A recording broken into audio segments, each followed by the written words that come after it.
we are simply taught about salvation where akunamsebenzi kuyo. But we are told ukuthi salvation kahle kahle is about grace kaNkulunkulu. Why ngisho kanjalo? Because of lo othi akakhunjulwe embusweni kaNkulunkulu, he received the gift of salvation ngaphandle kwemsebenzi, ngaphandle kokwenza izinto esingayibala. Sinibingelele egameni likaJesu Kristu. Amen. Onibingelelayo ubheka inkosi wakwaMbatha, sibuyile sikhona.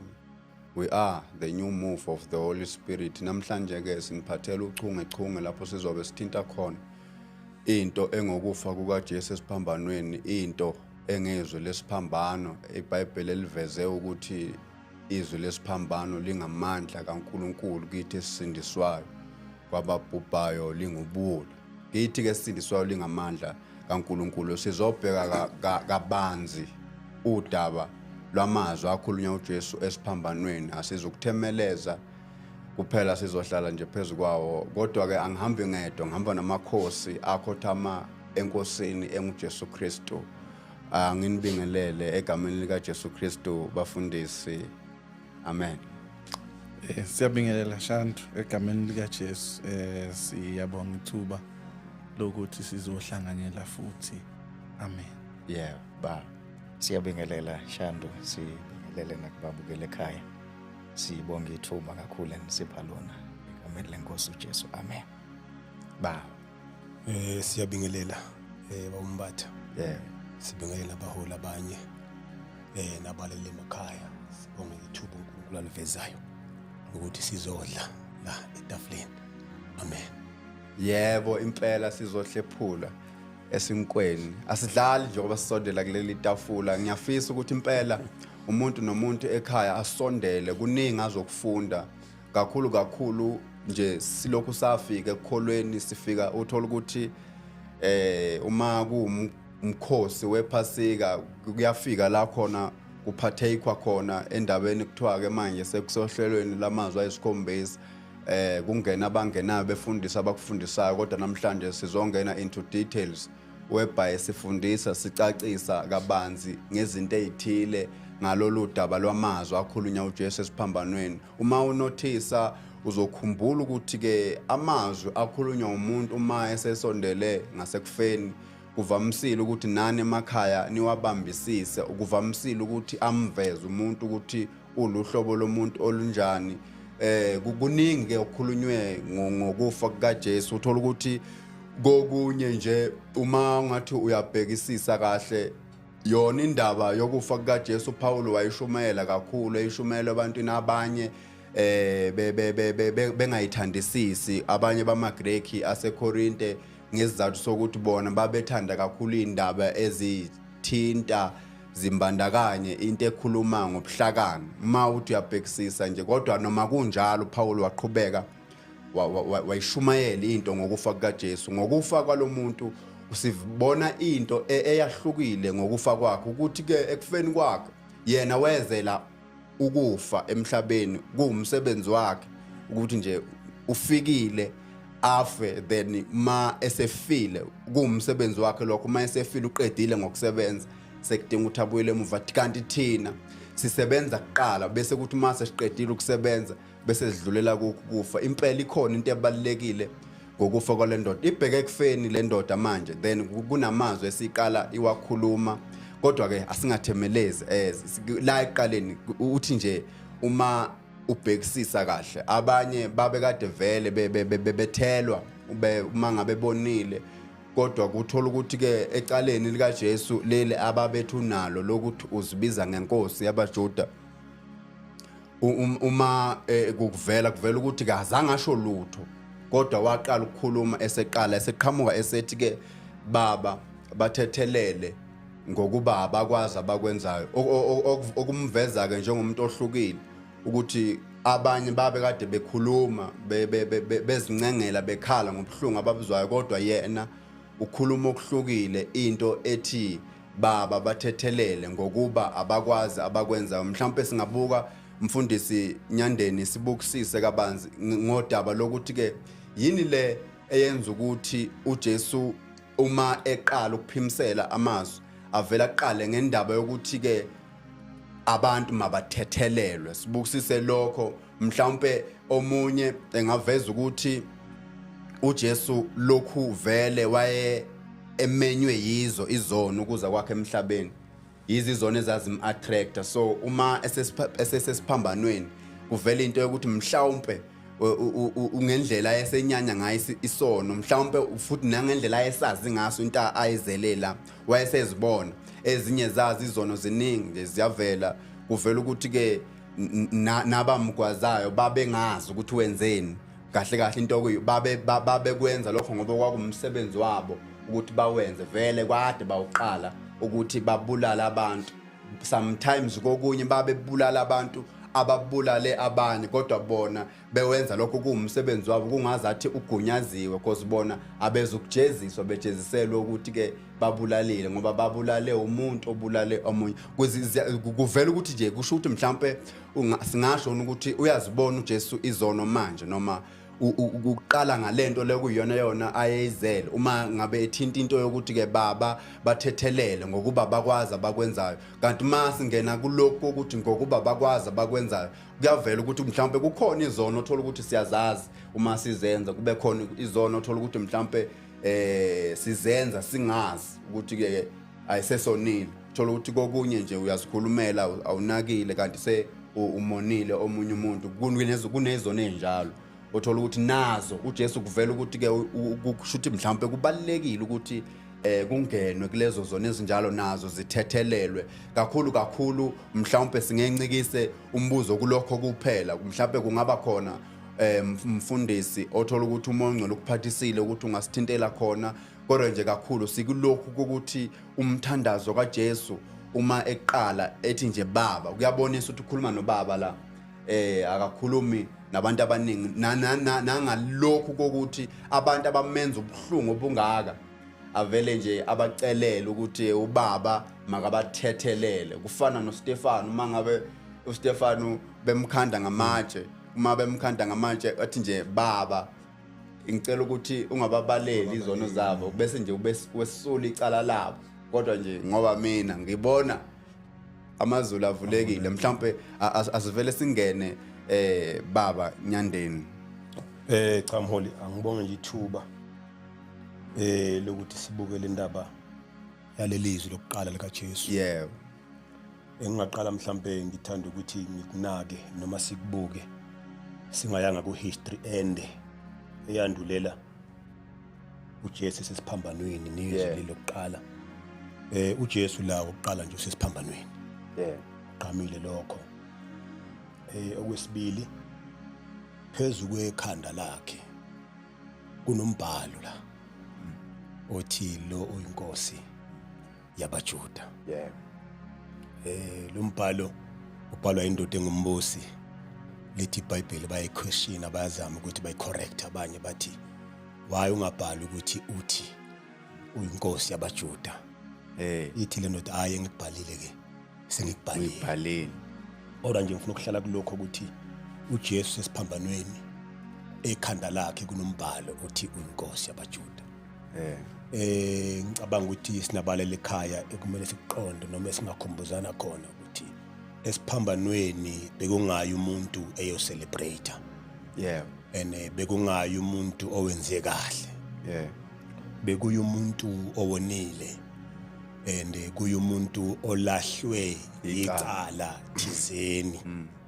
Uma icala limlahlile usuke is either ureportiwe noma ubanjiwe, kwa investigatewa, kwafika icala lokuqula, kwafika ilanga lokuqula icala. Bese kuthiwa ke based on this evidence uye emnqamlezweni uyofa. uJesu ke la siyayithola into enjalo nakuye, kodwa mawufunda amavesi asekuqaleni ngoba izwi silibuka la likulokhu lapho 23:34 angithi lithi ke uJesu wathi baba bathethelele ngokuba bakwazi abakwenzayo. Uma ufunda amavesi asekuqaleni uzoza ukuthi umbhalo uyaveza ukuthi balifuna itulo lokumbulala, kusho ukuthi they had the intention yokumbulala. It was not ukuthi bamprove guilty noma bamprove innocent, but intention yabo vele kwakukumbulala baze bayazama bayahlanganisa ke batshela abanye ukuthi akathi batshela abanye ukuthi akathi iziyafika ke indaba yakhe la icala seliqolwa khona umbusi uma sibuka kancane kuyavela ukuthi lo okumele akhiphe isigwebo uthi akalitholi icala kulo leSiphambano ngiqamisa into ukuthi phekwe ekhanda lakhe bekunombhalo and uma ufunda history uyathola ukuthi umbhalo obukade ubhalwa ekhanda noma la okhoneni olisekhanda umbhalo obukade ustate noma indicator icrime umuntu asuke ebethelelwe yona but uJesu sithola kunombhalo oyingwiji khwebo ongathi noma uyachecka na ku history nje yamaJuda ukuthi ubani wakwabulawa ibulala ukuthi inkosi kodwa ke sithola uJesu ubhaliwe la ukuthi uyinkosi and that is the reason vele eyobulawa uJesu ucheckiwe wahlolwa masingabuyela emuva kancane siyazi ku-Old Testament iBhayibheli liyaveza ukuthi newundlo kwakumele ukuthi lisebenze kwakumele like hlolwe ukuthi alinasici lineso uJesu ke wahamba lowo mgudu esingathi bufulfilla leyo prophecy noma leso sithunzi watholakala engenasici kodwa kwabhala ukuthi ubethelelwa ukuthi uyinkosi yamaJuda and it's a very statement umfundisi osithintile ukuthi noma bembuza nophela bembuza konke uJesu akazwakala ephendula kukho konke kwabamangayela khona kodwa mabethi uyinkosi yabaJuda uthi usho khona nisho kahle now lento iconfirm ukuthi that is the reason why Esiphambanweni ukufika lana ke sethi ke baba bathethelele abakwazi abakwenzayo will understand ukuthi ukufika nje emnqamlezweni lapha sifika sekuyiclimax yomsebenzi kaNkuluNkulu awuqale ku-Old Testament unpacker iplan yesalvation right uJesu mayefika emhlabeni kugcwalisa imbhalo ebekade iprofethwa ngale ukufika kwakho uzozwa nje mawufunda ama-gospels kakhulu kuthiwa kwenzeka lokhu ukuze kugcwaliseke ukuthi kwenzeka lokhu ukuze kugcwaliseke kwashiwo ubani la kuyagcwaliswa kodwa la esesikhona uJesu esesiphambanweni sekuvuthondaba lalomsebenzi kaNkuluNkulu awenza kuJesu on behalf of abantu eningqikithi yawo okuluthando labantu uNkuluNkulu analo ngabo according to John 3:16 wathanda izwe kangaka wazi wanikela ngendodana yakhe ezile yodwa ukuba yilona lowo okholwa ingqikithi la manje esiphambanweni ila esiphambanweni kodwa libanjwe uthando now uma uJesu ke bathethelele sizoqonda ukuthi laba bazalwane lithi iBhayibheli uthi umbhalo weza kwabakhe kodwa abakhe azange bamukele right so labazalwane uJesu vele uze kubo kodwa ke bona kunokuthi bamukele ngendlela uNkulunkulu amlethe ngayo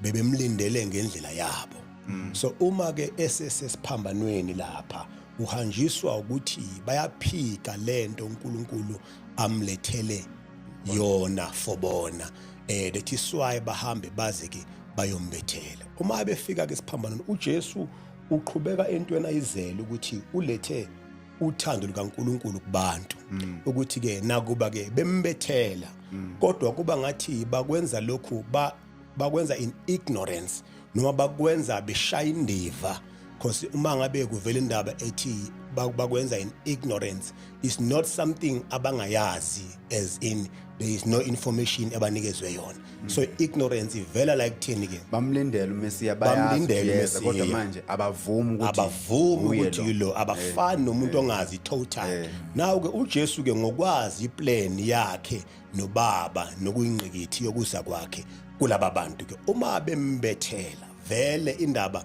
yayikade isothandweni likaNkuluNkulu ngabantu vele indaba yayikade isohlelweni lokuzohlenga abantu esonweni yokuzohlenga abantu olakeni likaNkuluNkulu uJesu ke wa decide ukuthi akuthathe konke lokho kuye uthi ke baba bathethelele ngoba abakwazi lokho abakwenzayo esingakunaka before nje uJesu efika la iBhayibheli liyaveza ukuthi bake bafika besabuzisisa ukuthi bahlali bathola yena bathi ke uthi nifuna bani bathi sifuna uJesu uthi mayethi yimi lithi iBhayibheli bavuka phansi okusho ukuthi wayenamandla ukuthi wayengayiqeda le ndaba isaqala kodwa uthi baba ke bathethelele ke ngoba bakwazi abakwenzayo which could be uthi abakwazi abakwenzayo ukuthi mina lento ngayiqeda ngamandla enginawo. Number 2 abakwazi abakwenza ngoba bengangazi ukuthi ngingubani ngizokwenzani lento engiyenzayo izosiza abantu ubani okumele abenefite kuyo. Amen. Yeah. Angime lapho umholi ngizwe ukuthi umholi usaqhubeka lapho noma kanjani. La kukhona into ethi emva kokuba esethe bathethelele kukhona into yokuthi ke la uPetru mayishumela ethi uKristu enambulala ngezandla zenu ezimbi uNkulunkulu umvusile kuvela ukuthi ke kusho ukuthi lesikhathi bembulala izandla zabo zazizimbi ene uma uJesu ethi ke baba bathethelele ngokuba bakwazi abakwenzayo kuvela ukuthi ke akubonakala ukuthi ke bathethelele ngaleso sikhathi ngifuna sikhulume ngomkhawulo wokuthethelelwa ukuthi ke lento yokuthethelelwa mhlambe singasho ukuthi iyama kuloko ukuthi lento uma ethi nje baba bathethelele ukhuluma nathi sonke ene kodwa kumi kuloko ukuthi umuntu yena uyakwamukela yini ukuthethelelwa ngaleso sikhathi leso bese eyathethelelwa then uma uJesu ekhulumile esiphambaneni ethi phezukwabo bonke abantu emhlabeni ubaba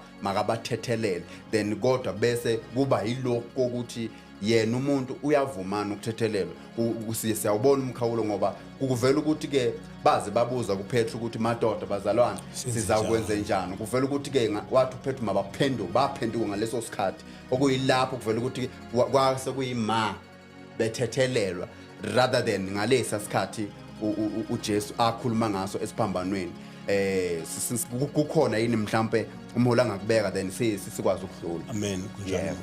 La esiphambanweni angithi sizoqonda ukuthi kwakusomsebenzi. Yeah. It was a work in progress. Wawungakapheleli kodwa kwakumsebenzi oyiphathi yeplan yesalvation yabantu. La ngoba ngithi ufuthondaba iclimax la eseziya khona ekutheni kupheleliswe bonke uJesu akwenzayo maqondana nokubuyiselwa kwabantu uNkulunkulu maqondana nokuthethelwa kwezono zabantu. uJesu uze njengesipho kubantu, he was a gift from God kubantu. So ukufa kwakhe lapha esiphambanweni kwakuyingxenye yokupheleliswa komsebenzi wakhe ukwabiza aqhubekeka ahamba ethuneni aphinda avuke abukwe ngabantu ahamba. Uma sekufika ke la umholi athinta khona indaba kaPeter lapha I think izenzo chapter 2 or lapha before chapter 4 lapho uPeter eqeda ukushumayela esembathiswe ngamandla kamoya ongcwele sebeyahlabeka ke enhlizweni ke bathi ke senze njani. uPeter sabatshela ukuthi hayi ke sekumele nenze nje ngoba iqiniso lithi before uJesu efa wayekhonjwa eza abaku Old Testament bayemkhomba eza as a coming Messiah. So after sefikile ke wavuka wahamba asamkhombi eza simkhombe sefikile ukuthi na useyamukelwa ngoba umsebenzi usewenzile wawuqeda wokubuyisela umuntu kuNkulunkulu including ukuthethelelwa kwezono nokunye amazi awashoya abafundi sabazongena kuwo agcwalisa leyo nto ukuthi uJesu wayeqedile umsebenzi wakhe azafika lapha khona athi konke sekuphelele ingoba kwakuphele silowo msebenzi oza uyipackage as the gift umuntu okholwayo okumele mayemukela uJesu elithi iBhayibheli akayigodlanga indodana yakhe ezele yodwa bekungalani ukuthi angeke asiphe konke kunye naye. So ukumukela yena ke so umukele nentethelelo wamukela konke okuphackage kuye njengendodana. Amen. Siyabonga baba. Asihambe baba ngakubani la umfundisi uma ekhuluma uveza into yokuthi ekhanda lakhe bekubhalwe ukuthi uyinkosi icala lakhe yilelo indaka ayibethelelwayo ukuthi nje uyinkosi. So uma kubhalwe lokho then sithola omunye wabaphangi ethi ke uze ungikhumbule embusweni wakho. Ngaphambili kwalokho ukuthi asho njalo siyamthola naye eselistini yabantu abamchukuluzayo uJesu. But then after uJesu esekhulume ngalolu hlobo lokuthi ke baba bathethelele bakwazi ukwenza kumbuleka ezinye izinto kule ndoda iyama ukuqhubeka nalokho ebikwenza kanye nabanye. Seyithi ke baba uzongikhumbule embusweni wakho. Mhlawumbe ukubheka kabanzi kuleyo ndawana leyo sithi uma siqhubeka sibuke into yokuphendula kwakho uJesu ngoba sisemazwini akhe bengisasho nje amazwi akhulunywa umphangi ma ethi ke uzongikhumbula emuseni wakho then uJesu uyaphendula athi ke ngiqinisile ngithi kuwe namuhla uyakuba nami eparadise. Then sithola ukuthi ke ezimpendulweni zikaJesu kukhona iqiniso athi ke ngiqinisile. Uma esethe ngiqinisile kusho ukuthi akusekho kunye ngaphezulu kwalokho kodwa uqinisile. Then athi ke uyakuba naye umphangi eparadise and umphangi wayecele ukukhunjulwa. Then Jesus aphendula amnikeza ongaphezulu kwalokho athi ke uyakuba nami eparadise. Then sithola nanokuthi ke uthi eparadise of which indawo leya ekhethekile lona nje bekasicelela nje ukuthi nje mangabe ekhunjuliwe. Okunye ngizokubuza baba isikhathi uma siqhubeka ungangena baba uhlale phezukwana. Siyabonga kakhulu Shandu, sibonga nakumfundisi uNyandeni Baba kakhulu. Ngithanda into baba kayivezayo ukuthi lo ubethelelwe icala eliyingwijikweni. Ngiyayithanda leyo nto kakhulu. Siyabonga usiza kulokho. Amen. Now ukubuka kule lizwi lesibili elikhulunywa uJesu Esiphambanweni ukuthi mayephendula iselelesi athi ngiqinisile ngithi namhlanje ngizoba nawe eparadise. Now ake siyinikeze icontext kancane ukwenzela ukuthi nabalaleli ekhaya bazi ukuthi sifunda ifika nje sibuya phi naye. Now iBhayibheli liveza ukuthi uJesu mayebethelwa wabethelwa nezelelesi ezimbili, esinye ngokwesokudla esinye ngokwesokhohlo. Now iBhayibheli lithi uma beqeda ukwabelana ngengubo zakhe the leaders, the Jewish leaders lithi bamhleka uJesu bememeza ukuthi uma engokhethiwe kaNkulunkulu akayisindise. Now babe kusho lokho to mock him and kuba sengathi into eyayenzeka abantu bebuka ukuthi nansi lento yenzeka.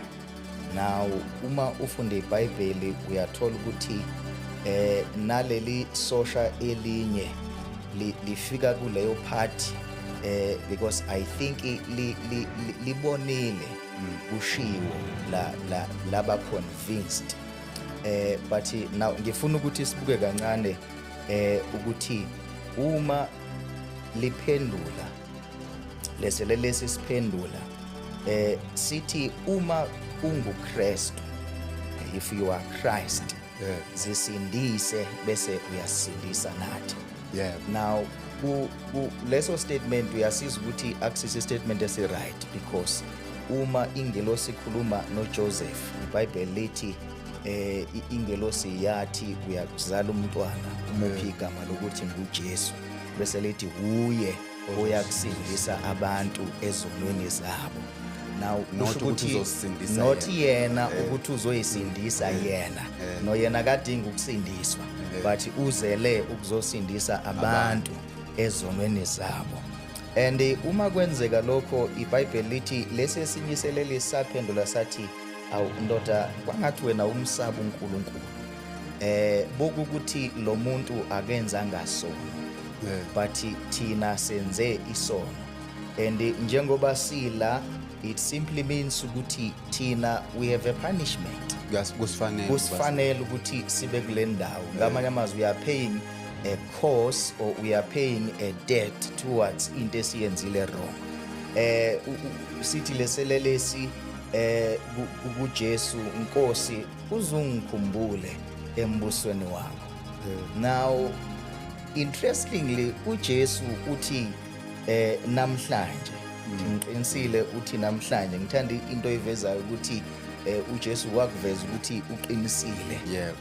Kusho ukuthi wayengaqamba amanga, kusho ukuthi wayengaphazama entweni akayisho, but ukuthi ngiqinisile ngithi ngizoba nawe namhlanje eparadise kuveza ukuthi nawo khumbula ukuthi lesi yisoni esonile.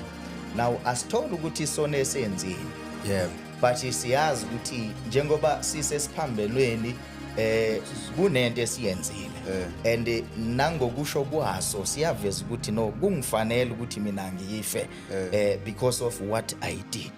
But now sibuka ukuthi uJesu naye ukhona la esiphambanweni but yena akenzanga cala. But ukhona and uzobethelwa and akutholwanga cala kuye. Now into engifisa ukuthi ngiveze ngalelizwi ukuthi we are simply taught about salvation where akunamsebenzi kuyo. But we are told ukuthi salvation kahle kahle is about grace kaNkulunkulu. Why ngisho kanjalo? Because of lo othi akakhunjulwe embusweni kaNkulunkulu, he received the gift of salvation ngaphandle kwemsebenzi, ngaphandle kokwenza izinto esingayibala. But he received the gift because uJesu uthi ngiqinisile ngithi kuwe namhlanje uzoba nami eparadise. Now uma sibuka the history, we are told ukuthi iparadise is a place of believers, where believers are. And ukuthi kuthiwe kuye uzoba nami eparadise simply means ukuthi he believed. Akabonanga uJesu njengalokhu the Jewish leaders bembona ngakhona, and also nalesi esinyiselelisi esambona ngakhona. But this one saw uJesu as Christ, the one elithi iBhayibheli he came to save us from our sins. Now iBhayibheli lithi uma leselele sithi ungikhumbule mase ubuya embusweni wakho, simply means ukuthi njengoba ngiyisoni ngenzile amacala ngifanele nami ukubethelwa, but I simply believe ukuthi kunento ongangenzela yona ewumusa, ongangenzela yona ukuthi ngingasaye ekulahlweni but ngingene embusweni because I have believed. Now uma siyibuka leyo nto mfokashando uthi Paul salvation is by faith of Jesus. Uthi it is by grace. Besethi it is not by works. Why kungasiyo salvation of works? So that no one can boast. Because uma sizokwenza imizamo to attain salvation, it will simply means ukuthi we have an opportunity now to boast, because we have done ABC for God to do X, Y, and Z. But it simply means we see ukuthi no, according to uNkulunkulu salvation kahle kahle eyomusa and isithole ngaphandle kokwenza lutho. Now we simply see this picture yenzeka kulesilelesi simply because leselelesi ake ngikuveza ukuthi asenzanga izinto thina esizenzile and mhlambe abantu abaningi abazenzile, but simply sakholwa kuJesu, sabona uJesu njengoKristu osusa izono zehlabathi. Ngalokho uJesu got touched ukuthi no, this is a qualification eyenza ukuthi abantu beze embusweni. The qualification ukuthi bakholwe yimi, bangibone njengomuntu osindisayo ezonweni. That was the qualification, and we see that as a picture ukuthi it was a grace kaNkulunkulu ukuthi leselelesi sitholwe ngaphandle kwemsebenzi. Amen. Amen. Baba siyathola lapho ukuthi ke uma ephendula uJesu lithi iBhayibheli wamphendula ethi ke namuhla ngizakuba nawe eparadise. Then mhlawumbe ukufundisa ngokuthi noma ngasiphi isikhathi onquma ngaso ukuphendula uJesu ngaleso sikhathi is there for ukuthi akusindise or akuthethelele izono bese kungena noma kuma phezulu kwekhanda lakho nawe into ethi kunesiqiniseko sokuthi uyakuba nawe. Ngoba siyathola ukuthi iselelesi mhlawumbe ngiyakuphinda lokho kwesibili sasikade senza ngendlela efanayo nabanye, then uma sesambuleleke ngokuthile sama ukwenza ngalo ndlela le into oqala nje ukuthi wama wasephenduka then uma esephendukile kuvela ukuthi ke wamkhuza umngani wakhe futhi nala ekuphendukeni intshumayelo lento ngokwayo ukuthi ke uma uphenduka uma umbone njengenkosi ngoba into yokuthi athi ungikhumbule embusweni wakho kukhomba ukuthi uya uma ethi embusweni wakho then kukhomba ukuthi kunenkosi or uyinkosi kulombuso acela ukukhunjulwa kuyo kusho ukuthi uma kahle uma uphenduka ubona uJesu njengenkosi then uma usumbone njengenkosi kunento ethi ke awugcine kumbone njengenkosi kodwa ukhuza umngani wakho just to add there because kuyavela ukuthi wabe esesebenza esekhuza umngani wakho yebo ukuyile abanye bathi uma sekuphenduke bona kuphelile kanti uthola ukuthi nango wesifazane ethi ke wozani nibone uyabona ukuthi uzama ukwambulela lo kwaba kuye ke ukuthi ke yena uyakuthatha lokho or akakuthathi but then nawe mhlambe ukusebenza nje kule ndawana yokuthi ke umuntu uma esebone uJesu njengenkosi then ukuthiwa ke ngaso leso sikhathi avume ngomlomo kube ukusindiswa then after simthola esesebenza manje eseshumayela ukhuza umngani wakhe to work on that and then sikwazi ukudlulela phambili. Siyabonga mholi. Iqiniso lithi ayikho indlela esingayenza ukuya kuNkulunkulu ngaphandle ukukholwa kuJesu. uJesu indlela esinayo ukuthi sikholwe kuNkulunkulu noma sifinyelele kumazini uNkulunkulu. So azikho ezinye indlela. Azikho ezinye indlela. Uma bezikhona ezinye indlela ngabe leselelesi we can debate ukuthi kwenzeka kanjani sibe eparadise because eparadise indawo yabakholwayo so ukuze siqualify because we have believed and I think into ekumele ngi-emphasize ukuthi ukukholwa yikho okuyindlela eyenza ukuthi singene embusweni. Now uma ufunda iBhayibheli ubuka what has happened in the Old Testament, people were doing something in order for God to accept them. That was the law of Moses. We needed to perform rituals for God to accept us. But iBhayibheli yakubeka ukuthi ubaba wethu wokholwa elithi uAbraham wakholwa kuNkulunkulu elungisiswa ngokukholwa akalungiswanga ngemsebenzi kodwa walungiswa ngokukholwa. Now he believed ukuthi uNkulunkulu is the one who justifies the ungodly. Ngamanye amazwi uma sonile the only way that can wipe away into yesono uJesu. Because uJesu uzele lokho to come and redeem us from sin. Now njengoba ngi-emphasize ukuthi ayikho enye indlela esenzelwe yona eyenza ukuthi siye kuNkulunkulu but uJesu yiyo phela indlela esinayo yokuthi siye kuNkulunkulu. Now uma ufunda iBhayibheli ukuthi umuntu one iBhayibheli lithi the wages of sin is death. So men needed to die in order for the wages of sin to be paid. But kwenzeka isimanga ukuthi abonile abayanga ekufeni but ekufeni kwaya ongonanga eyela abonile. And lithi iBhayibheli ekuyeni kwakhe he condemns sin in his own flesh in the cross. Uchaza ukuthi into yesono ayisekho kubantu because yasuswa ngisho incwadi lithi iBhayibheli incwadi yamacala eyayisimangalela yabethelwa nayo Esiphambanweni.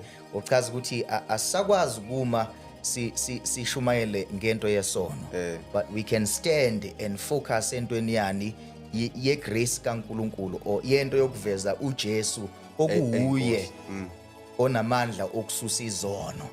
Azathi uJohane bhekani iwundlu elisusa izono zehlabathi. Baba Shabanga asivele siphuthume singena ku number 3. Izwi lokuqala uJesu alikhulumayo olukhuluma ebhekise kubaba mayelana nabantu abamenza okubi athi ke baba bathethelele ngokuba bakwazi abakwenzayo. Lesibili ukukhuluma esaqhubeka nabenzi bokubi abonile bese kuthi labo abangabahlobo bakhe aza beza kamuva kuyena okufakazela into yokuthi ke uyadela izimvu zakhe afune nje eyodwa elahlekile. Mhlawumbe ukubukisisa kabanzi because baba kade bemenza okubi kodwa uthi kubaba mabathethelelwe, then he also works on umphangi or iselelesi asebenze naye phinda aqede ngayo. Then sesifika manje kwabanye babahlobo bakhe eBhayibheli liveza ukuthi labahlobo bakhe ababili babe kade bekhona aseduzane neSiphambano. Kuvela nje sivezelwa bona baningi abanye ababebonakale bengabahlobo bakaJesu, kodwa sivezelwa ukuthi uJesu akhulume noJohane noMaria okwabe kade kumama wakhe emzala enyameni. Then mhlawumbe ukungena nje athi ke uJesu ke mame bheka indodana bheka unyoko. La ayikho into laba bebeyikhulumile iselelesi ukuze akhulume naso or ukuze abe nezwi naso besikhuluma ukuthile. And just kwakuuthando nje lalibasondeza esiphambanweni. Lithi iBhayibheli babe ngakhona khona lapho, then bathola inhlanhla yokuthi ke uJesu akhulume nabo. Lento yokuba ngakhona nje eduzane neSiphambano hamba nathi baba kulo ndawana leyo. Mhlawumbe sibe kulokhu kokuthi ke uJesu asuse uMaria kuye njenganomntana wakhe, ngoba wayengawenza lo yamsebenzi loyana uJesu esiphambanweni, kodwa uMaria lokho ebambe ubuhlungu bokuthi umntanami lo. Kanti manje uJesu uyamsusa kuye, umusa la kulaba abantu ayethu uJesu kubo, mina umame nabafowethu nodadewethu abahlobo bami. Athi ke uMaria makabheke uJohane. And uJesu wayenabo abafowabo. iBhayibheli liveza ukuthi bona babe ngenakho ukukholwa, babe ngakholwa. So wayengabakhomba kubafowabo benyama, kodwa umkhomba kuJohane ongesiyena umfowabo enyameni, kodwa ongumfowabo ngokomhlobo bokuthi mhlawumbe ukuze aduduzeke uMaria kulokhu kokuthi ubuhlungu yena bombambile ubanje ukuze aduduzeke nongamiyala ngendlela eright, nongamduduza ngendlela eright uJohane, ngoba ukhona indaba uJohane azaziyo nabesikhuluma phambi kwakhe uJesu. Uma emduduze ngamduduza ngendlela ukuthi ambuke manje uJesu njengenkosi, ngoba uyadinga ukuthi naye noma eyintombazanyana eyayinikezelwe ukuthi uJesu uzodlula esibelethweni sayo, kodwa naye uMaria uyadinga ukuthi uJesu ambheke njengenkosi. Then usungahamba nathi kuleyo ndawana leyo, then uphinde uhambe nathi kuleyo kunikezwa kukaJohane naye umsebenzi. Ithi into nje wayengakhona esiphambanweni, wanikezwa into yokuthi ke ndodana bheka unyoko. Olithi iBhayibheli ukusukela lapho vele uJohane wahamba naye uMaria embhekile, akayanga kubo kodwa wahamba noJohane wambhekelela. Mhlawumbe indaba yokuthola umsebenzi ke uhambe nathi nje baba, uthi uyokuthola umsebenzi manje yokuthi nje wayengakhona esiphambanweni wathola umsebenzi, kuthiwa ke bheka unyoko. Then sithola naPetro athi ke uma ungithanda yondla izimvu zami or yondla amawundlu ami, izinto ezikanjalo. Ungahamba nathi kuleyo ndawana leyo sisebenze sikwazi ukuthi sibone uNkulunkulu usibekaphi. Shantu baba baba Gubani wangivumela ukuthi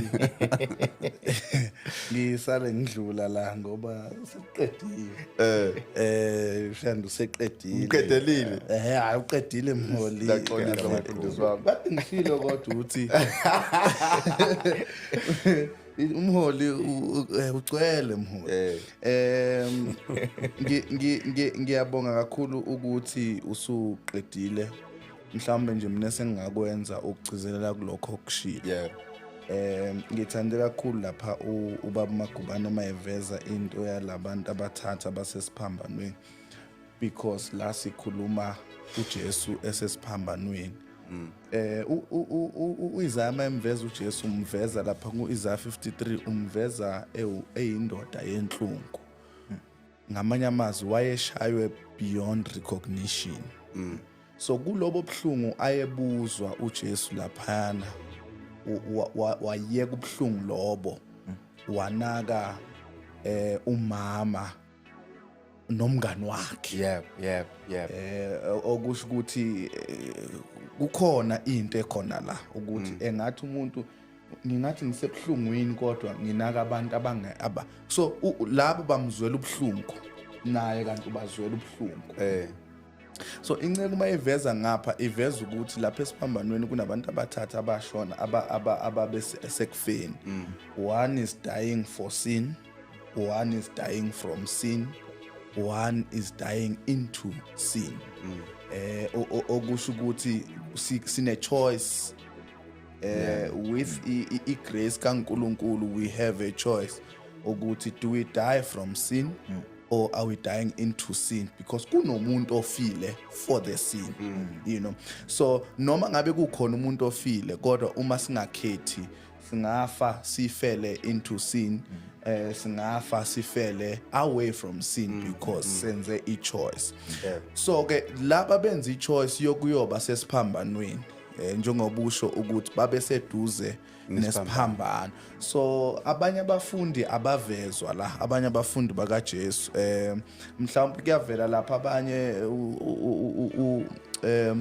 uPeter laphana kuthiwa wayemphika ngaleso sikhathi amphika ngaso akavele esiphambanweni.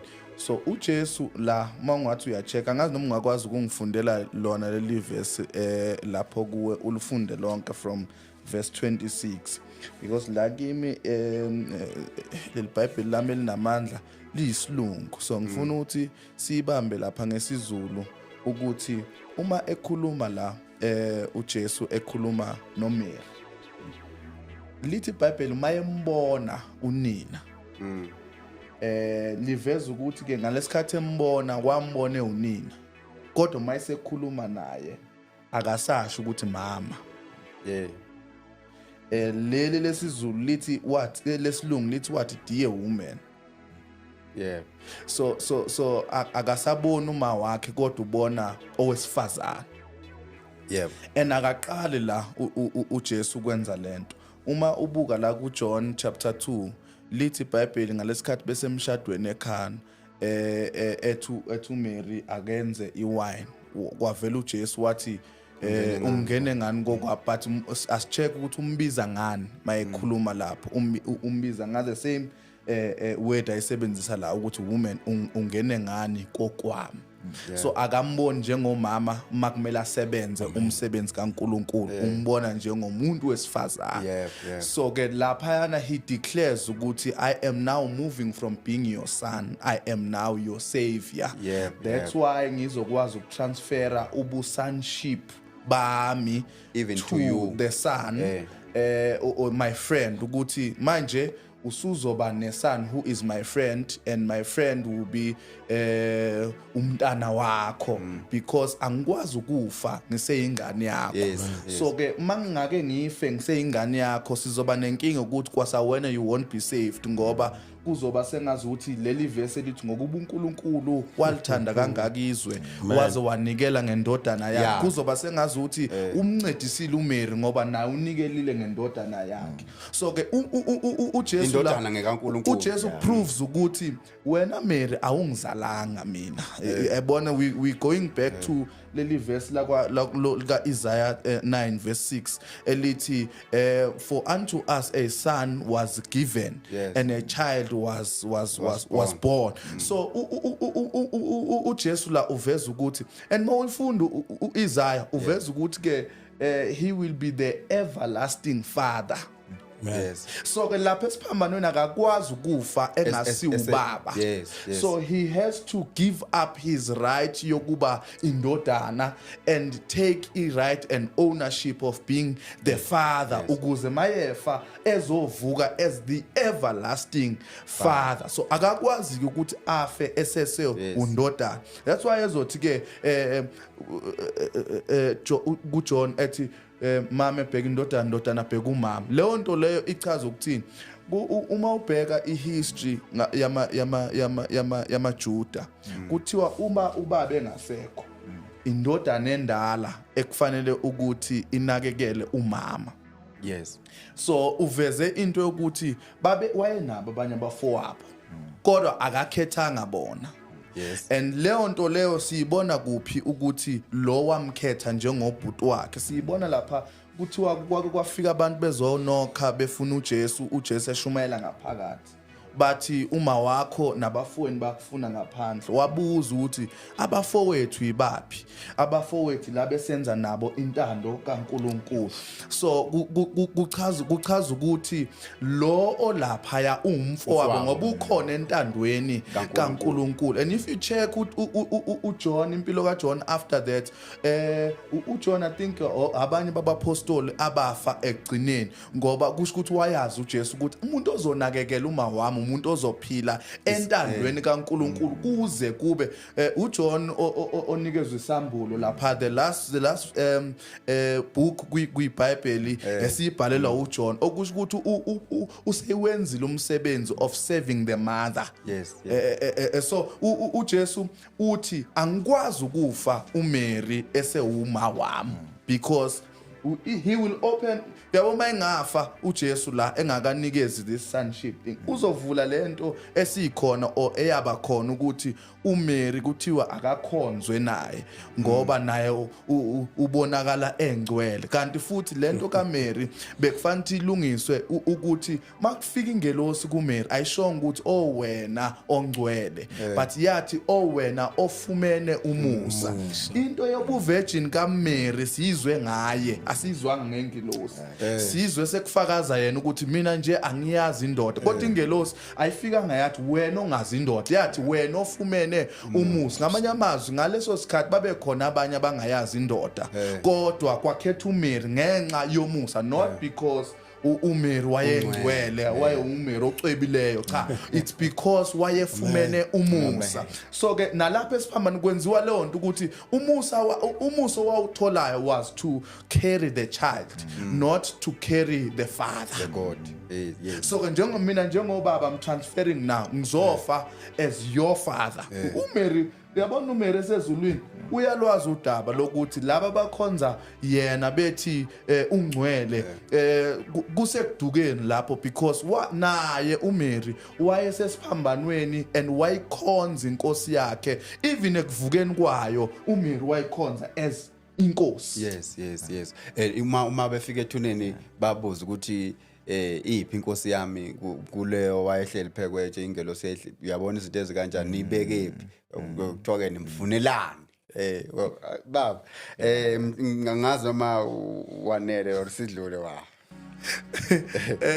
ngithe mina mangiqala la ngithe usuqedile mholi and ngiyacabanga mholi wami ukuthi fine umholi simzama ukuthi abe nje namazwi ayisikhombisa wonke ahambe nawo because thina abanye siyancengiswa nje la useqedile umholi uqedile baba nyandeni la number 4 uthi Eloi uJesu uzwakala uyakhala lamasabakuthani okungikuthi ngokuhunyushwa uNkulunkulu wami ngishiyelani na mhlawumbe singene baba sizokwazi ukudlulela phambili kwamanye uNkulunkulu lokho asiphe khona mhlawumbe ongasikhanyisela kukho sikwazi ukuthi sidle. Cha ngiyabonga mholi. Ukusuka nje izinto oqala kuyakuba amagubane ngikubaba uShabangu sendaba nje exhumayo yonke kulovutho ndaba lomsebenzi kaNkulunkulu uJesu. Lapha uJesu konke okwenzakalayo nabaholi abaku-highlightayo kuqedwa indaba yesono ngoba uNkulunkulu nolaka. Mawufunda izwi kunezwi elithi uJesu sihlenga olakeni oluzayo. Ulaka sibhekana nalo ngenxa yesono ngoba eshilo umholi ukuthi the wages of sin is death. So isono nje uNkulunkulu into angena reason ukuyithanda. uNkulunkulu nothando and uNkulunkulu anomalise uNkulunkulu nenzondo. But inzondo yakhe nothando lakhe luqondile ukuthi lubheke kuphi. Uthando lakhe lokubantu bakhe inzondo yakhe yonke isesonweni noma singahlutshiswa kanjani noma singavela kiphi level kodwa makukhulunywa ngesono uNkulunkulu into ayizondayo and uNkulunkulu had to deal nendaba yosono ngoba uthe umvuzo wesono ukufa uma kungasafa umuntu sekoniwe then uNkulunkulu usephenduka umqambi manga nawo uNkulunkulu ke had ukuthi ahambe nalendaba kaJesu iyofika le esiphambano kube khona ofayo uma esefuna ukuthi bangabikho abafayo ngenxa yesono lethe chaza ngabaholi lapha ke esimthola khona uJesu esethi Eloi we know ukuthi incwadi yabaseKorinte ithi wenziwa isono ongasazanga isono so uNkulunkulu ke uma kufikwa lapha izono zabantu zithululwa uJesu uNkulunkulu ubaba ila esuka khona uJesu lento bayibizwa ukuthi ke it's a cry of abandonment because waye sukelwe noma waye experience ukusuka kababa kuye okuyinto ebhlungu engicabanga ukuthi wonke umuntu ohlukene nobaba bekumele ngabe uyayi experience ayazi ukuthi ibhlungu kanjani nithi ukuhlwana nje nobaba wenyama but le kwakuhlwana uNkulunkulu nendodana yakhe esiphambanweni ngenxa yesono lithi ke iBhayibheli uJesu uthi Eloi Eloi lama sabakathana ukuthi uNkulunkulu wami ungishiyelani amen la kuvela uJesu ngoba ngithi ingqikithi yalokhu konke isothandweni kuvela uJesu esaqhubeka baholi eme othandeni likaNkulunkulu nabantu ngoba ukusuka kukaNkulunkulu noma ukusuka kaBaba kuJesu esiphambanweni ngenxa yezono zabantu kwaku experience ayibhlungu kuJesu kodwa ngenxa yothando lwabantu he remained willing to carry that pain for the sake of abantu uyezwa lamazwi lawa kusiya amazwi adawuthayo ukuthi no engathi sengicabanga ukushintsha manje as much as kungekho mnandi ukusuka kaBaba kuye kodwa because he knew ukuthi why kufikwa lapha yonke into kaNkulunkulu waye proactive ngayo elanda abantu abalanda khona so uJesu ke la uma simthola esesho lamazwi useveza lento yokuthi wayengumuntu right wayenguNkulunkulu futhi angithi iBhayibheli laveza ukuthi he was 100% man and 100% God but lapho lokho kuhlukana nje kwalelo khasi kwaku experience eyayibhlungu kakhulu kuyo kodwa wayazi ukuthi naba abazeli abaqale ngabo eveza uthando labo lapha ku1 mayethi bathethelele ngokuba bakwazi abakwenzayo nalapha usaqhubeka ke kulowo msebenzi sithola his sacrificial love ngenxa yabantu kulowo buhlungu I think incwadi yamaHebheru ethi asinaye umpriest omkhulu ongenakuzwelana nathi ebuthakathakeni bethu bese lizothi izwi lenkosi ulingiwe ngakho konke njengathi kodwa ke akafunywa nanga enesono but ke simthola lapha ushiwa ubaba engenasono kodwa ushiya ngobaba ngenxa yesono noma yezono zabantu lapha yana ke kuvela uJesu ezidelela abantu which was a plan kaNkulunkulu enokuvela lapha bazalwane kimi kuvela ukuthembeka the faithfulness kaJesu ukuthi even in the midst yok experience something that angayideserve ngokwenza kwakhe but ngenxa yakho ngenxa yami he maintained that willingness yokuthi ngoba sesila bayalandwa laba engizele bona so okuvela kakhulu lapha kuvela ukuba reliable kaJesu kuvela uthando lakhe ngempela lu unconditional as esho umholi ukuthi ukusindiswa kwethu it is not what we performed it is the work uNkulunkulu ayenzile elanda abantu so nje okugama kakhulu ngingayi kude kakhulu ilento nje ukuthi uJesu uvela ethanda abantu uvela eqhubeka ebera the pain nayo yonke into bamokha benza konke but he was still willing ukuqhubeka yoqeda umsebenzi egameni kaJesu amen this is the new move of the Holy Spirit ukuthwala ke izono nje isono nje even somuntu oyi1 ungenzanga lutho nje kithi enyameni into kuyinto ebhlungu kakhulu futhi siyayibalekela ukuthi hayibo angikwenzanga lokho, but imagine the pain of ukuthwala izono zabantu bonke emhlabeni. uJesu elithi iBhayibheli njengoba ebeka umholi zazi kuye wenziwa isono. Mholi asidlulele phambili la ku number 5 uJesu uzwakala ethi ke ngomile. Mhlawumbe uhambe nathi sikwazi ukuphinda siqhubeke futhi sidlulele phambili. Umoya ongcwele asisize egameni lika Jesu Kristu. Siyabonga kakhulu Shando, sibonga nakufundisi. Gijima kakhulu baba. Hamba ngempela. Hallelujah. Siyabonga ukuthi uphakathi kwethu. Amen. Amen. Now ukubuka lelizwi okhuluma ngalo baba. Yeah. Now iBhayibheli lithi after this uJesu, knowing that all things had already been accomplished, Yes. to fulfill the scriptures, and then he said, I am thirsty. Now asinga balekile ukuthi the reason kufikwa kulento ukuthi ngomile, the reason was for the scriptures to be fulfilled. Yes, yes. Now, what are these scriptures that were supposed to be fulfilled? We know ukuthi iBhayibheli lithi uPeter uthi the prophets of old they searched the subject of salvation diligently, seeking ukuthi the spirit which was going to signify in them concerning izinto ezazenzeka before in the Old Testament and the fulfillment yalezo zinto. Now uJesu, I think sike sakuveza sikulo lolu hlelo ukuthi in the Old Testament we saw uJesu concealed, emboziwe, and in the new we saw uJesu ambuliwe. Now there were a lot of prophecies that were spoken concerning uJesu, and there were also a lot of promises that were rendered by other prophets in the old concerning uJesu.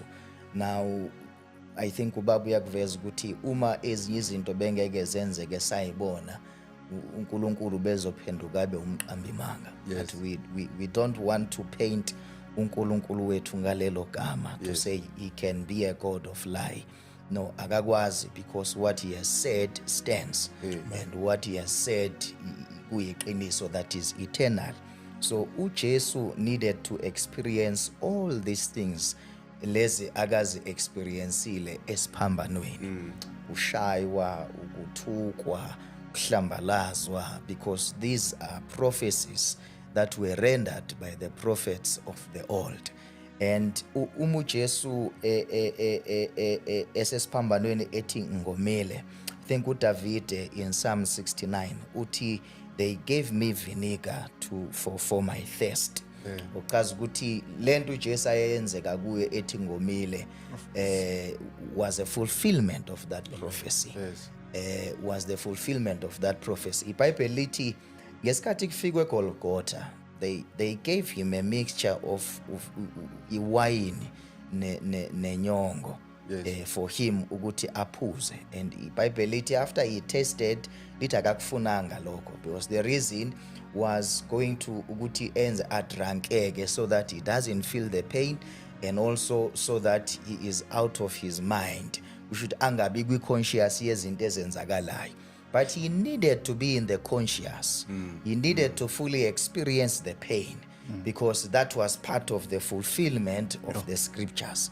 Uma besizomthola umuntu ozodrankeka without experiencing these pains, there was going to be robbery in the plan of God, because bengeke abe umpriest omkhulu ozwelana nathi emekweni esikuzo. But he needed to pass in that, so that ngempela he takes the pain esasizokwehlela kuyo njengabonile, but ayithathe leyo pain ayenze ibe ngeyakhe. Now ake ngigcizelele ukuthi uJesu mayekhuluma nabafundi bakhe uthi search the scriptures, uthi for in them you think you have eternal life. Uthi no, the scriptures are there because they testify of me. Uthi the reason we have scriptures is so that the scriptures are able ukuthi zikuthathe zikubeke kimi. So I am the reason of these scriptures. The scriptures were not going to be there if I am not in the picture. Lize liveza ukuthi kuningi okungalotshiwe uJesu akwenzayo. Yes. Now uma ngigcizelela kuloko, I think kulaba fundi ababili ababehambe eMaus ngokuvuka kwakhe uJesu, iBhayibheli lithi wabonakala ehamba phakathi kwabo and lithi abamazanga. They didn't know him, and maye babuza ukuthi madoda nixoxa ngani, iziphi lezi indaba enixoxa ngazo. They begin to tell him, no, are you a stranger in this place? Don't you know what has happened? Jesus was crucified. He was handed over to Jewish leaders for him to be crucified. And we believed he was the one called to be the Messiah, owayezosindisa Israel. So they were confused ukuthi kanjani someone who is called a savior owayezobasindisa, but ngokuphazima kweso he renders himself. He dies. Can you be a savior and then you die at the same time? No, it doesn't make sense. It doesn't make sense. Now iBhayibheli lithi uJesu eqeda ukuhlala nabo bambamba bathi no ungahambi hlala nathi sekuyahla. Mabehlala naye iBhayibheli lithi badle isinkwa ngalobo busuku. And mabedle isinkwa iBhayibheli lithi he therefore began to show them in the scriptures. He began to open the book of Genesis, the book of Exodus, the book of Numbers in the beginning to show him no, this is what the prophets have said concerning me. He began to show them in the prophets. This is what the prophets have said. What did the prophets say? The prophets have said, I as Christ will suffer and at the end enter into glory. So zonke lezi zinto ezenzeka kimi Esiphambanweni is as part of iparcel yalokho abaprofeti abakusho Esiphambanweni. So he began to expound the scriptures to them. He began to open the scriptures and show them ukuthi no, this is where David, when he spoke about they gave me vinegar for me to drink for my thirst, this is what happened at Golgotha.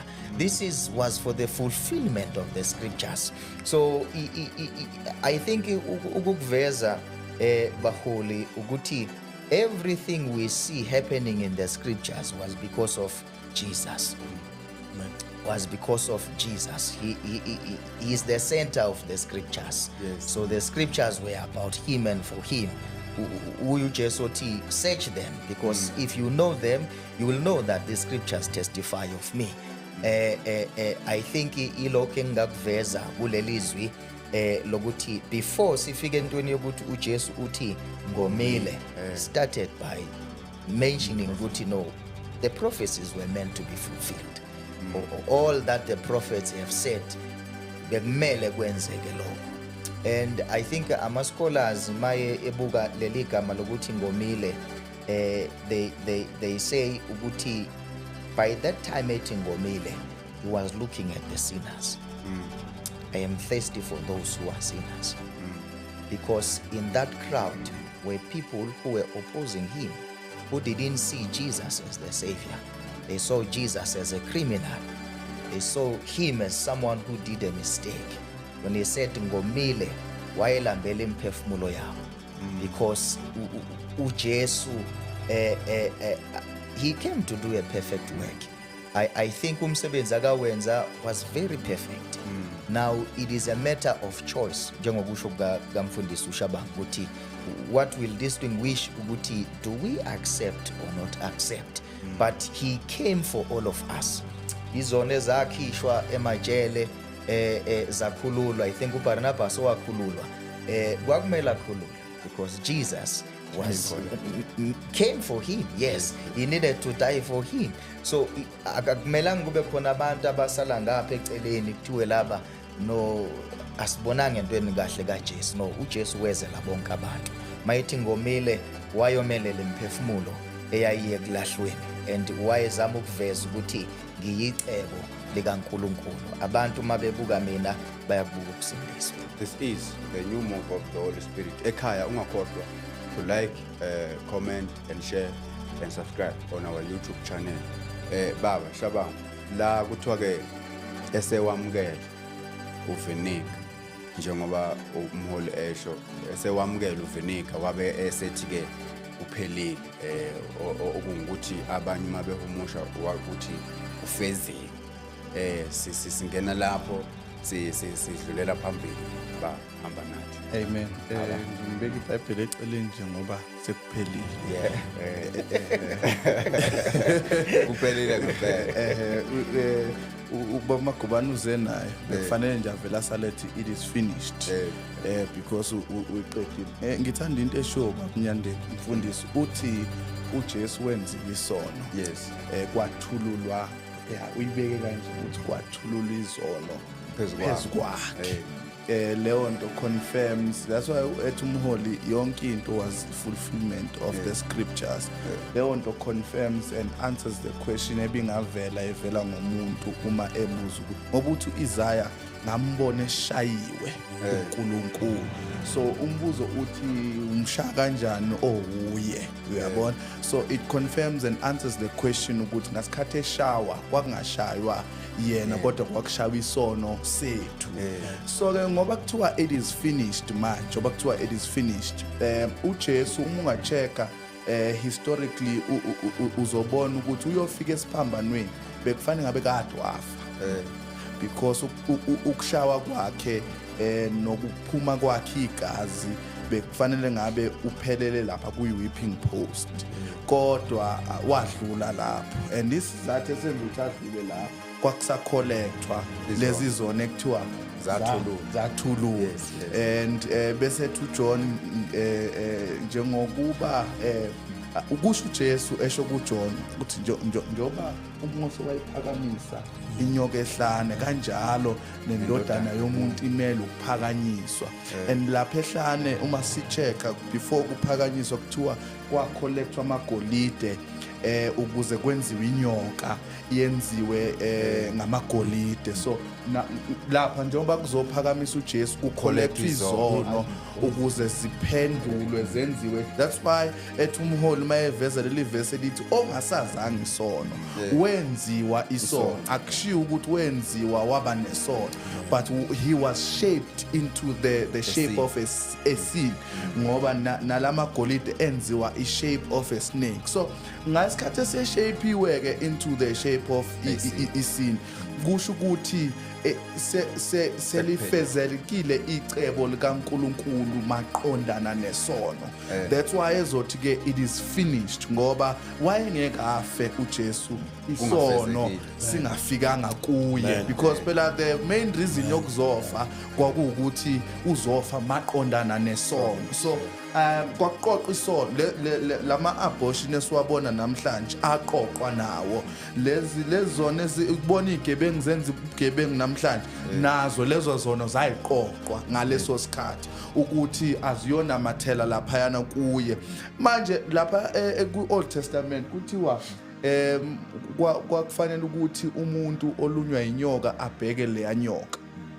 So which is a shadow and a typology of what was to come, ukuthi umuntu ohlushwa isono akabheke lesiya sono esiphakamisiwe esinguJesu. Yeah, so njengoba kuthiwa ke it is finished, uthi uJesu sengiyaqualifya ukufa. Uyabona uPilate mayethi ngimthole ngenasono, wayengaqamba amanga, wayengenasono, and therefore wayengeke afe uba engenasono ngoba phela ukufa kuactivatewa isono. So ngoba sesikhona isono ke sengiyaqualifya ukuthi singasho manje ukuthi mhlawumbe ngizosho ngathi angikholwa uma ngabe ngisho kanje ngithi isono sami qualified ukufa kukaJesu.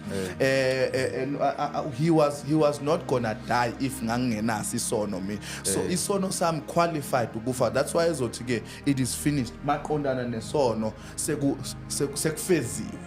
Looking unto Jesus, gijimani ngokubekezela nibhekile kuJesu umqalisi nomphelelisi wokukholwa kwenu. Isho njalo into yakhona ukuthi nibhekile uma nigijima nibhekile nembala ngempela uma ubhekile kuJesu siyasuswa isono because ubheke yena owenziwa isono. Looking unto Jesus isho njalo into lapha kuma Hebrew number 12. then mhlawumbe singene la ku number 7 ethu ukuyivala abaholi izwi lesikhombisa uzwakala uJesu ethi baba ezandleni zakho ngiyawubeka umoya wami of which sike samuzwa ekhuluma ngokuthi mina nginawo amandla kulidiliza lithempeli ngiphinde ngilithabatha mhlawumbe noma ubani ngingekho mbe umuntu kungaba ukuthi ngiqala ngapha ngazi noma ngiqale ngapha noma ukhona uthi yenayo mhlawumbe angene mina njengomnyana uJesu uma ekhuluma lamazwi ukhuluma noBaba wakhe yes ukuthi the body has been contaminated with sin but the spirit sifane sibuyele kumnikazi waso so that's why it ezandleni zakho ngiyawubeka umoya wami ngoba umoya is the God part of Jesus ngoba umholi beveza ukuthi he was 100% God and 100% man so uma ethe ezandleni zakho ngiyawubeka umoya wami lento le isho ukuthi kuyenzeka ukuthi ufe ngokungentando yakho kodwa uJesu yena wafa ngokwentando yakhe and mawucheka laphana uJesu umuntu owakwazi ukufa kwakhe and the first person esimbona ekwazi ukufa kwakhe was Moses because remember lithi iBhayibheli uJesu uNkulunkulu wathi Moses khuphukela entabeni awuyukubuya kodwa so uhamba nje entabeni uyazi ukuthi kuyokwenzakalani ngami and siyabona kuvela ukuthi kuzozo omunye onjengo Moses and we going back to fulfillment of the scripture so lokhu uthi ezandleni zakho ngiyawubeka umoya wami and lento yokubeka umoya wakhe uJesu isho ukuthi kwakhona iminye imisebenzi ayeyoyenza eyayiqualify ukuthi akashone ayoyenza ngoba maqondana nesono uyaqualify ukuthi abe kwabafileyo maqondana nokulunga kwakhe uyaqualify ukuthi abe uNkulunkulu so ke uthi ngibeka umoya wakho ngiyabuya khona engisayokulungisa ngiyabuya just ngibeka umoya ngiyabuya khona bese liyavela iBhayibheli ukuthi he descended washona lapha phansi eyolanda ihluthulelo eyolanda ababoshiwe ngokungentando yabo ababoshwe emthethweni wesono ukuthi manje akuvulwe lapho ngoba into yesono iqediwe lapha phezulu akuvulwa so uma noSathane umembuza ukuthi wena ufika ngaliphi la because abantu abanesono abafikayo la hayi umzimba wami unesono ngoba zithululwe phezukwabo bolonto leso yonke leyo nto uzothi manje ngiyacela akuzikhiya kuze konke njengoba kuthathwa neparadise manje lisuswa lapha emathunjini nalo liyaphezulu sekuhlukaniswa lithathwa liswa phezulu umuntu oqualifyayo ukwenza lokho ukuthi uyakwazi ukuthepha into the spirit and into the flesh washaya uSathane ngokuthi uSathane akakwazanga ukuthepha into the flesh that's why njalo manje uSathane usekopa lento kaNkulunkulu njalo uma efuna ukusebenza emhlabeni he comes into a person bese yasebenza njalo uma efuna ukusebenza emhlabeni he comes into maybe an animal ungena emzimbeni bese yasebenza yabo kodwa ke uthi uJesu ngiyakwazi mina ukuthi ngiphume emzimbeni yes bese lo moya ngubeke ezandleni zikaBaba so mina ngibona ukuthi kwakushiwo njalo ukuthi ezandleni zami ngiyawubeka umoya ngiyabuya amen ngithe ngena ngomncinyana ba no siyabonga athi ngene nami sizoqedela ibishop cha ngicabanga ukuthi le ndaba ijule kakhulu umholi unarethe kahle and engicabanga ukuthi uma sifika la ekugcineni siyayiqona indaba yesono right siyaqona ukuthi before isono sisuka uJesu lived the perfect life which maintained the focus kaNkulunkulu azange ifocus kaNkulunkulu ibe kuye ngoba sesiphambana kuphela the life he lived pleased God it was not by faith to him it was according to how he lived right which maintained ifocus kaNkulunkulu umholi ndayishoyo ukuthi uma kuqoqwa izono uthini mholi a shape ngiyayithanda leyo Statement. a shape kuleyo form yesono then ke ulaka likaNkulunkulu had to shift now ifocus futhi iye kuye ke manje njengesono ila ekhala khona ke kufika la umholi khona athi ke kufeziwe which means uyayiqeda le chapter le yonke ama ceremonial whatever konke lokho bekwenziwa ukuthi umuntu bomela phila kanjeni ukuze agcwalise umthetho he did that konke kuye uma ethi ke kufeziwe right uma qhubeka ke sifika la esethi ke ezandleni zakho ngiyawubeka umoya kubile ngifuna ukunotha bese ngiyadedela umholi okokuqala nje ukuthi mayethi ngiyawubeka umoya wami iBhayibheli liveza ukuthi wamemeza Yesu akakushongo lokho efe shonile one thing esiyaziyo umuntu uma ezofa one of the things I lose a voice akekho umuntu umemezayo bese yafa uma isamemeza usuke sazophila kodwa lethi iBhayibheli ke wamemeza ngezwi elikhulu wathi ezandleni zakho ngiyawubeka umoya wasuyafa attesting to into ayishilo uJohn 10 ukuthi ukubila kokuphila kwakhe uyakubeka which proved him ukuthi uyinkosi which proved him ukuthi uNkulunkulu okugcina kule ndaba uma ethi ezandleni zakho I commit my spirit iveza ukuthi again umthemba kangakanani ubaba because now someone uma uthatha umoya wakho ubeke ezandleni zomuntu nomholi ethi ngiyabuya ngiyacabanga kubantu ayebeke kimi nje wayengabuya ngisadressa or sometimes abuye usukulahlekela ngulahlekele kona izandla zikaBaba kodwa wayebeke izandleni ezisafe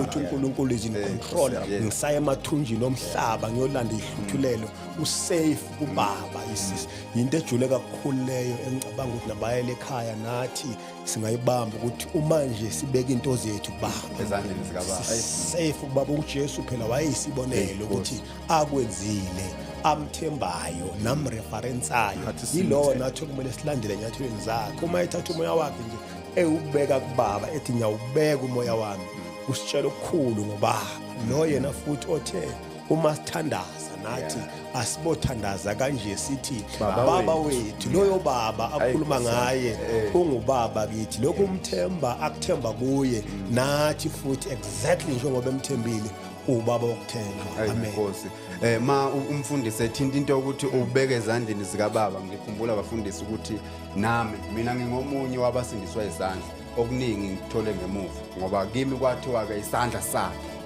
asifinyeziwe manje mhlawumbe ekhaya into yokuthi ke wawubeke ezandleni zikaBaba uNkulunkulu umphefumulo wakho kanye umoya wakho singasho kuwe sithi wena ekhaya was unikele ukuphila kwakho ezandleni zikaBaba whereby ma ukuphila kwakho kusezandleni zikaBaba kuzobe ku in safe hands whereby manje uzobe uphephile akekho umuntu who can easily athathe ukuphila kwakho lize lithi iBhayibheli elinye lamahubo ehlabelweni lithi ifa lethu ligcinwe ezulwini namasela angelithini manje kanjalo nawe umphefumulo wakho kanye ukuphila kwakho umuntu angenza noma ngabe yini ngomzimba angenza noma ngabe yini ukuvimba ukuthi ungaphumeleli but coming to kuba umphefumulweni ezandleni zikaBaba asambe sesivala baba si I think into ezukuthi uJesu kahle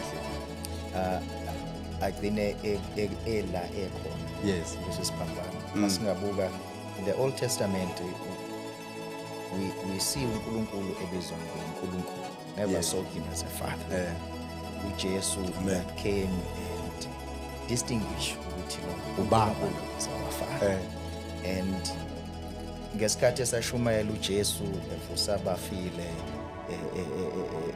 esiza ayimpomputhe esuthisa inkulungwane bebengenankinga abaJuda they started to have a problem uma eseqala ethinta into kaBaba ethi mina noBaba simunye and uyabona ukuthi they call that blasphemy how can he be in the same office noNkulunkulu because they kubo they thought of uNkulunkulu okungasondelwa kuye they knew that kind of a God okungasondelwa kuye uNkulunkulu owesabekayo. Yes. But I think uma uJesu embiza ngobaba, he shows into ye relationship anayo naye. I think uphinda athi futhi lokho engikwenzayo ngikwenza because up until now my father has not rested, he's at work. So whatever I do is what my father does. So okuchaza ukuthi uJesu nobaba basondelene to a point where ayikho enye indawo uJesu la engathi ngingabeka khona umoya wami, because he's fully persuaded ngobaba wakhe. But uma ungekho fully persuaded ngobaba, khona ezinye indawo la ngabeka khona umphefumulo wakhe. And I think uPaul othi we have so many counselors, we have so many counselors besethi but we know our father. Bese qhubeka ethi nawe you must know who is your father. As much as kunabantu who are taking care of us endaweni ehlukile, abadlala a role of a father, but I think siyacacelwa ukuthi no, ezandleni zikababa ila ku safe khona, ezandleni zikababa ila singahlala khona, and singahlala khona eternally ezandleni zikababa. Now angisho leli izwi esilishumayelayo izwi of no condemnation. Yes.